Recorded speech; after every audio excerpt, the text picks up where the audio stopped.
Olá a todas e a todos. Estamos aqui num novo encontro do Leaders Talk, organizado pela Escola de Alta Formação em Cultura, Política e Democracia. E hoje temos a honra de ter aqui conosco a professora Vânia Siciliano Aieta, que é professora de Direito Constitucional da Universidade do Estado do Rio de Janeiro, e que vai nos falar hoje sobre o sistema político brasileiro, sobre a atual situação que o Brasil se encontra atualmente. Muito obrigado pela presença, professora. Obrigada, Tiago. Obrigada, doutor Tiago. E obrigada à Universidade Unitelma Sapienza pelo convite. Obrigado, é um prazer.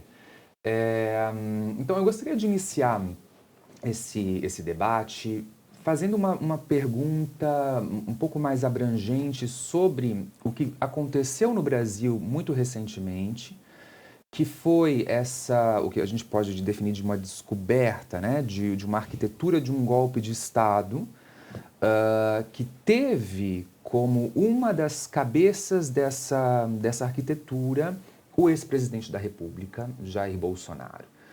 Eu gostaria de ter a sua análise sobre esse processo, como que você vê essa situação, mesmo do ponto de vista jurídico. Eu gostaria dessa sua análise sobre esse processo. Muito obrigada, Tiago. Obrigada pela pergunta. Nós vivemos um momento difícil, muito desafiador, essa seria a palavra, no 8 de janeiro, tanto que o Brasil fez recentemente, ontem, uma série, né, de comemorações e atos, né, fomentadores em prol da democracia. Mas é importante que se diga que passarmos por esse desafio mostra para a comunidade internacional a maturidade do sistema político brasileiro, que apesar de todas as suas dificuldades, de todas as suas mazelas, inclusive superando o impeachment, superando tantos desafios, em todos os momentos a Constituição brasileira e a sociedade civil organizada se fez forte. Em uma democracia, nós temos que ter a clareza que há espaço para todo mundo. Há espaço para conservadores, há espaço para sociais-democratas, há espaço, né, para as tendências, né, mais socializantes, há espaço para todos, de conservadores até, digamos assim, as pessoas que buscam, né, uma alternativa mais arrojada. Só não há espaço para um único grupo, para aqueles que atentam contra a democracia. Então, nós temos, numa democracia, em qualquer lugar do mundo, espaço para todos. Conservadores e vanguarda, era a palavra que eu buscava, terão espaço numa democracia. Agora, aqueles que atentem contra a democracia, e hoje há uma preocupação muito grande. Eu agora, semana que vem, estou indo fazer um summer course, né, que organizo em Portugal exatamente sobre movimentos antidemocráticos, né, na esfera mundial. Então, essa é uma preocupação que devemos ter.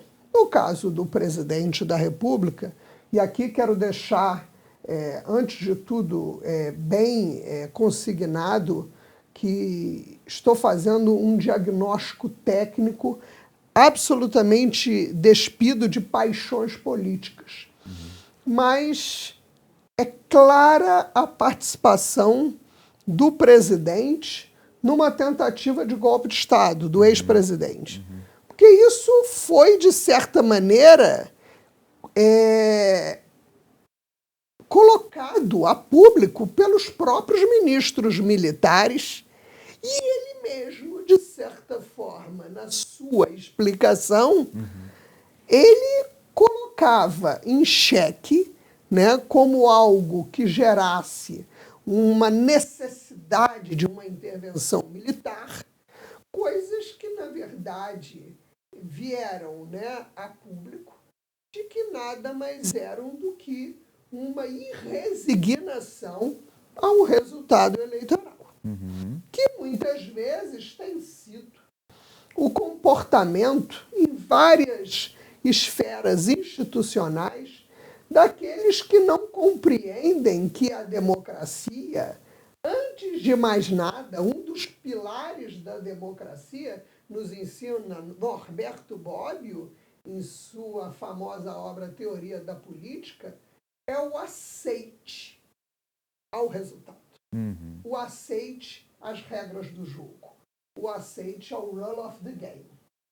Então, Bolsonaro, ele conclama naquele momento os chefes militares, os ministros militares, representantes das Forças Armadas, a fazer de fato um golpe de Estado. E não foi concretizado por duas situações. Primeiro, pela recusa dos militares. E ontem, os ministros militares do Brasil foram para o ato, foram para as ruas, para mostrar claramente à comunidade internacional e à sociedade brasileira que eles, ministros militares do Brasil, não estavam em conluio com este tipo de proposta golpista. Ficou revelado que naquele momento o único que vacilou foi o ministro da Marinha. Mas o ministro do Exército, o ministro da Aeronáutica e o ministro das Forças Armadas como um todo, imediatamente rechaçaram, ao ponto do ministro da Aeronáutica, doutor Tiago, ameaçar o presidente com uma ordem de prisão. Né? Então, o quadro era esse. E além da recusa pujante, rotunda dos militares, você ainda teve, por parte da sociedade civil, todo um levante de instituições. Independente se as pessoas gostam do Lula, se votaram no PT ou não e tal, hoje a sociedade brasileira vive realmente um desafio, que é exatamente essa polarização. Sim. Né? A sociedade brasileira hoje busca, muitos nichos, né, de eleitores buscam uma terceira via, uma alternativa à polarização. Mas num determinado momento, entre uma proposta, né, que propunha, né, claramente um golpe de Estado, o fechamento das instituições e possivelmente até uma ditadura, as pessoas votaram no outro lado. Sim. Não por acharem que o outro lado possa ser até a melhor opção, mas por absoluta responsabilidade política com o futuro do país e a democracia. É importante que nós também deixemos claro que, apesar do bolsonarismo ser um movimento muito forte no Brasil, muito impulsionado também pelo líder carismático que Jair Bolsonaro é. Bolsonaro é um líder carismático, como são todos os líderes carismáticos, Trump, o Putin, a Geórgia, na Itália, são líderes carismáticos. Né?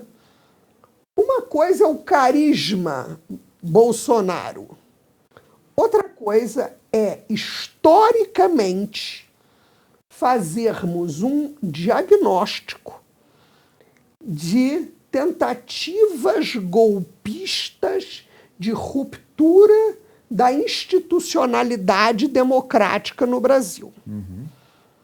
Nós tivemos um golpe de Estado adiado em 1954, que foi empurrado para frente quando Getúlio Vargas se suicida. Exatamente para não ceder as tentativas golpistas que sofria. Depois, nós tivemos João Goulart, vítima também desse mesmo grupo. E é interessante, Tiago, que eu fiz uma pesquisa séria sobre os players golpistas, os personagens golpistas que operam neste tipo comportamental. E as famílias são as mesmas. Então, o neto militar golpista hoje foi aquele que teve o avô que também se comportava da mesma forma na tentativa de golpe do Getúlio, o pai que estava ali em 64. Na verdade, são nichos brasileiros de famílias que vêm com todo um ranço. De uma certa elite, talvez? De uma elite militar. Claro. Com um certo ranço que deseja se empoderar e tomar o Brasil pela via da exceção. Mas veja só, foram 20 anos de ditadura cruel no Brasil. Nós não tivemos uma ditadura qualquer. Nós tivemos uma ditadura violentíssima. Nós não estamos brincando aqui de democracia. Nós tivemos uma ditadura violentíssima, com muitas pessoas torturadas, com muitas pessoas mortas das formas mais bizarras que nós podemos imaginar. E isso hoje está vindo a público mundialmente com o próprio filme que está aí, né? Badalado no Oscar. Ainda Estou Aqui. Sim.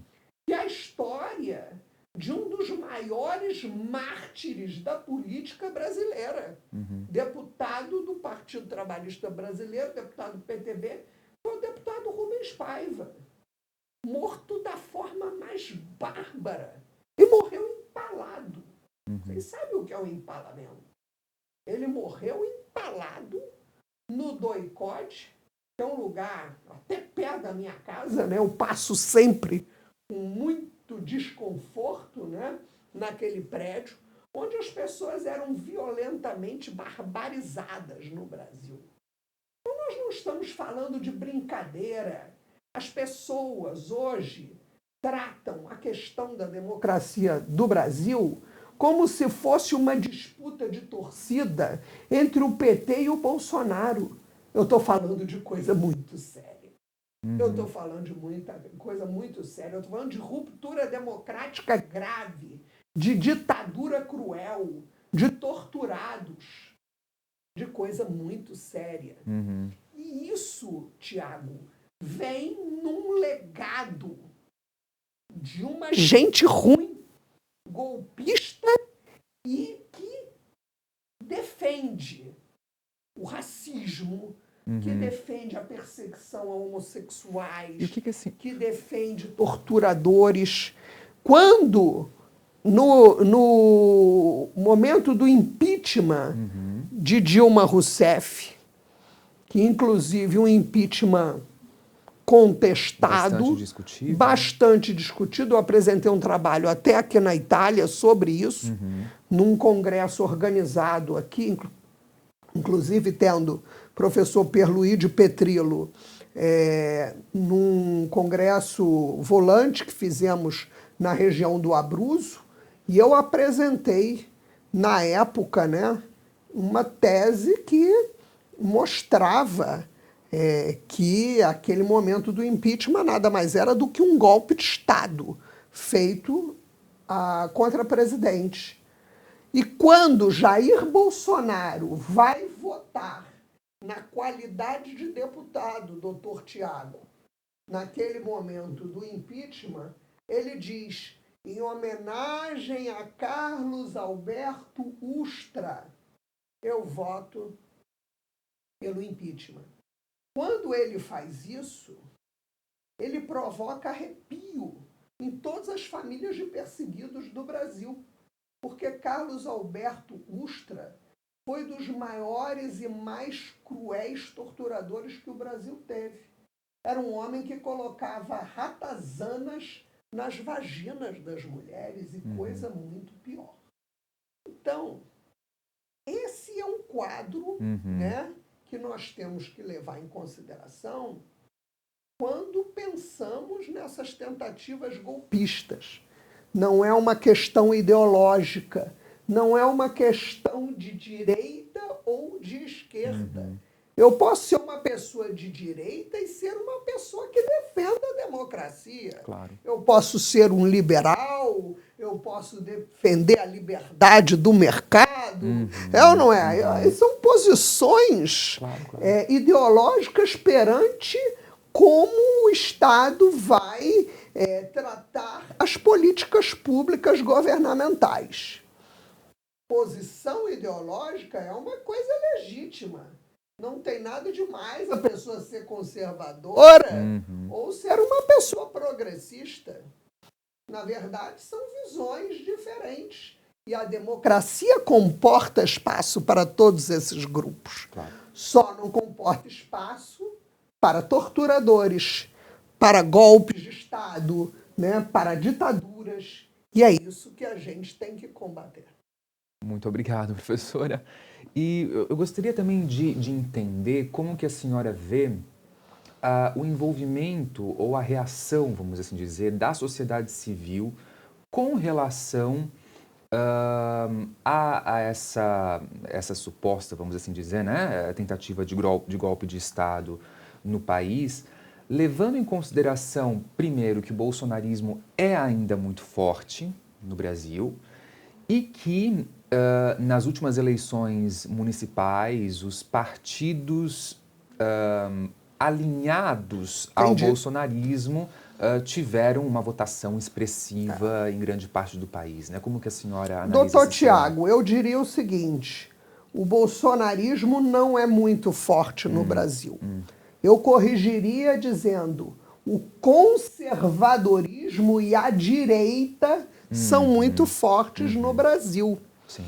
Porque se você fizer uma análise muito técnica de cada grande capital, de cada grande nicho que os conservadores galgaram resultados positivos no poder, você vai ter gente, por exemplo, ligado aos grupos, né, conservadores da Câmara dos Deputados, ligados ao mercado, ligados aos interesses empresariais, aos interesses financeiros, aos interesses do pessoal da Bolsa de Valores.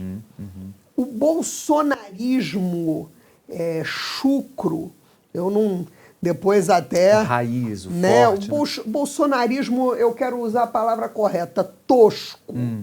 O bolsonarismo tosco, que é exatamente aquela manifestação de fanatismo sem qualquer possibilidade de construção crítica, que é absolutamente igual, não importa que momento ideológico o país possa ter, que é o fanatismo político ligado, né, sobretudo a líderes carismáticos, onde o eleitor, o adepto, né, ele endeusa o seu predileto de uma forma tão irracional que ele é incapaz de fazer qualquer tipo de crítica ao seu predileto, ao ponto dessas pessoas aceitarem qualquer assertiva que venha da boca desses líderes. Sim.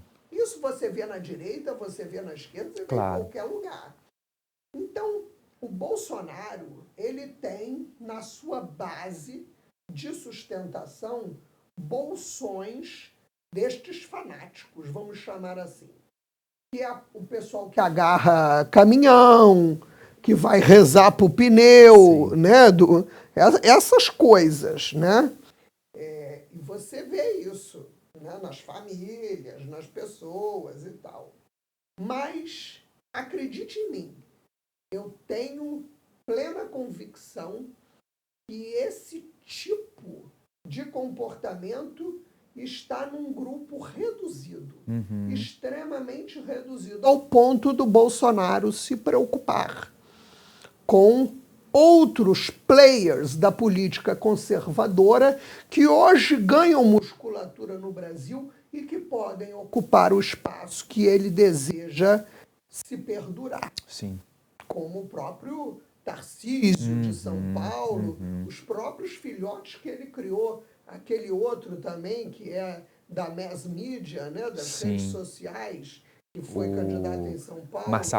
Marçal, que já anunciou que é candidato, né, em 2024. Então, eu responderia a você com muita tranquilidade. A pergunta muito inteligente, bem formulada, porque você está trabalhando em cima de dados de resultados das eleições, e eu diria que a direita é forte sim, o conservadorismo é forte sim no Brasil, como sempre foi. Sim. Como sempre foi. O Rio de Janeiro, por exemplo, que é minha terra, né, ele vende uma imagem, né, desconstruída, easygoing, que é falaciosa. O Rio de Janeiro é um estado profundamente conservador na sua base eleitoral. Mas isto não quer dizer necessariamente adesão ao bolsonarismo.